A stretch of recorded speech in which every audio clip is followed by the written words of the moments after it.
திருவருகை காலம் 2ஆம் வாரம் திங்கட்கிழமை.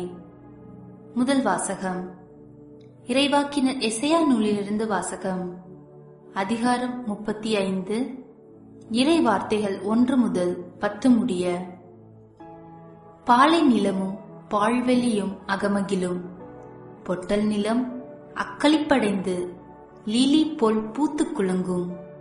அது வளமாய் பூத்து குலுங்கி மகிழ்ந்து பாடி களிப்படையும். லெபனோனின் எழில் அதற்கு அளிக்கப்படும்.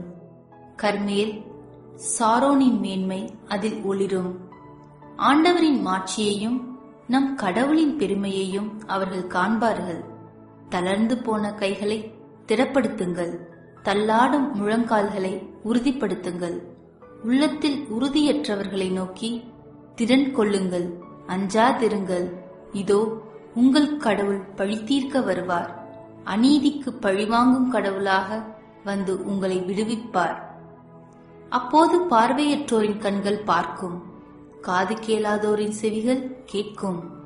அப்பொழுது கால் ஊனமுற்றோர் மான் போல துள்ளி குதிப்பர், வாய் பேசாதோர் மகிழ்ந்து பாடுவர். பாலை நிலத்தில் நீரூற்றுகள் பீரிட்டு எழும், வறண்ட நிலத்தில் நீரோடைகள் பாய்ந்தோடும். கனல் கக்கும் நீர்ப்பரப்பு நீர் தடாகமாகும். தாகமற்ற தரை நீரூற்றுகளால் நிறைந்திருக்கும். குள்ளநரி தங்கும் வலைகள் எங்கும் கோரையும் நாணலும் முளைத்து நிற்கும். அங்கே நெடுஞ்சாலை ஒன்று இருக்கும், அது தூய வழி என்று பெயர் பெறும். தீட்டுப்பட்டோர் அதன் வழியாய் கடந்து செல்லார். அவ்வழி வரும் பேதையரும் வழித்தவறிச் செல்லார். அங்கே சிங்கம் இராது. அவ்வழியில் கொடிய விலங்குகள் செல்வதில்லை, காணப்படுவதும் இல்லை. மீட்படைந்தவர்களே அவ்வழியில் நடப்பார்கள். ஆண்டவரால் விடுவிக்கப்பட்டோர் திரும்பி வருவர். மகிழ்ந்து பாடிக்கொண்டே சியோனுக்கு வருவர். அவர்கள் முகம் என்றும் உள்ள மகிழ்ச்சியால் மலர்ந்திருக்கும். அவர்கள் மகிழ்ச்சியும் பூரிப்பும் அடைவார்கள். துன்பமும் துயரமும் பறந்தோடும்.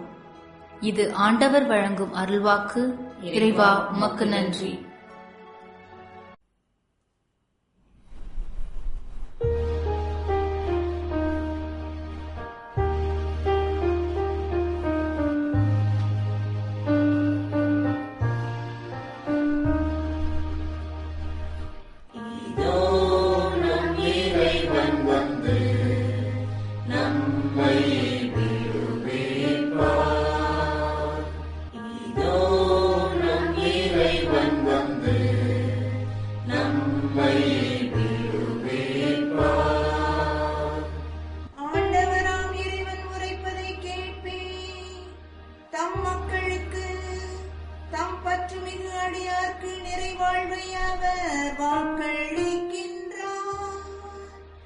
அவருக்கு அஞ்சி நடப்போருக்கு அவரது மீட்பு அண்மையில் உள்ளது என்பது உறுதி. நம் நாட்டில் அவரது மாட்சி கூடிக்கொள்ளும். இதோ நம் இறைவன் வந்து நம்மை விடுவிப்பார். பேரன்பும் உண்மையும் ஒன்றையொன்று சந்திக்கும். நீதியும் நிறைவாழ்வும் ஒன்றையொன்று முத்தமிடும். மண்ணினின்று உண்மை முளைத்தெழும், விண்ணினின்று நீதி கீழ் நோக்கும். இதோ நம் இறைவன் வந்து நம்மை விடுவிப்பார். நல்லதை ஆண்டவர் அருள்வார். நல்விளைவை நம் நாடு நல்கும். நீதி அவர் முன் செல்லும். அவர் தம் அடிச்சுவடுகளுக்கு வழிவகுக்கும். இதோ நம் இறைவன் வந்து நம்மை விடுவிப்பார். நற்செய்தி வாசகம். லூக்கா எழுதிய நற்செய்தியிலிருந்து வாசகம்.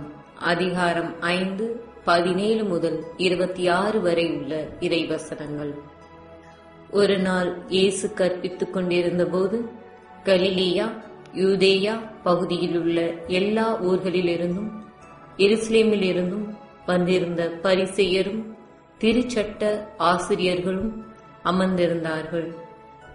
பிணி தீர்ப்பதற்கான ஆண்டவரின் வல்லமையை அவர் கொண்டிருந்தார். அப்பொழுது சிலர் முடக்குவாதமுற்ற ஒருவரை கட்டிலோடு சுமந்து கொண்டு வந்து அவரை உள்ளே கொண்டு போய் இயேசு முன் வைக்க வழி தேடினர். மக்கள் திரண்டிருந்த காரணத்தால் அவரை உள்ளே கொண்டு போக அவர்களால் முடியவில்லை.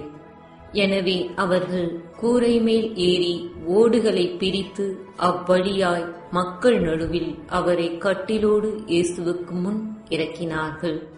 அவர்களுடைய நம்பிக்கையை கண்ட இயேசு அந்த ஆளை பார்த்து, உம் பாவங்கள் மன்னிக்கப்பட்டன என்றார். இதனை கேட்ட மறைநூல் அறிஞரும் பரிசேயரும், கடவுளை பழித்துரைக்கும் இவன் யார்? கடவுள் மட்டுமன்றி பாவங்களை மன்னிக்க யாரால் இயலும் என்று எண்ணிக்கொண்டனர். அவர்களின் எண்ணங்களை உயிர்த்துணர்ந்து இயேசு அவர்களை பார்த்து, உங்கள் உள்ளங்களில் நீங்கள் எண்ணுகிறதென்ன? உம் பாவங்கள் உமக்கு மன்னிக்கப்பட்டன என்பதா, அல்லது எழுந்து நடக்கவும் என்பதா? எது எளிது? மண்ணுலகில் பாவங்களை மன்னிக்க மானிட மகனுக்கு அதிகாரம் உண்டு என்பதை நீங்கள் அறிந்து கொள்ள வேண்டும் என்றார். எனவே அவர் முடக்குவாதமுற்றோரை நோக்கி, நான் உமக்கு சொல்கிறேன், நீர் எழுந்து உம்முடைய கட்டிலை தூக்கிக் கொண்டு உமது வீட்டுக்கு போம் என்றார். உடனே அவர் அவர்கள் முன்பாக எழுந்து தாம் படுத்திருந்த கட்டிலை தூக்கிக் கொண்டு கடவுளை போற்றி புகழ்ந்தவாறே தமது வீட்டுக்கு போனார். இதைக் கண்ட யாவரும் மெய் மறந்தவராய் கடவுளை போற்றி புகழ்ந்தனர். அவர்கள் அச்சம் நிறைந்தவராய், இன்று புதுமையானவற்றை கண்டோம் என்று பேசிக் கொண்டார்கள். கிறிஸ்து வழங்கும் நற்செய்தி. கிறிஸ்துவே உமக்கு புகழ்.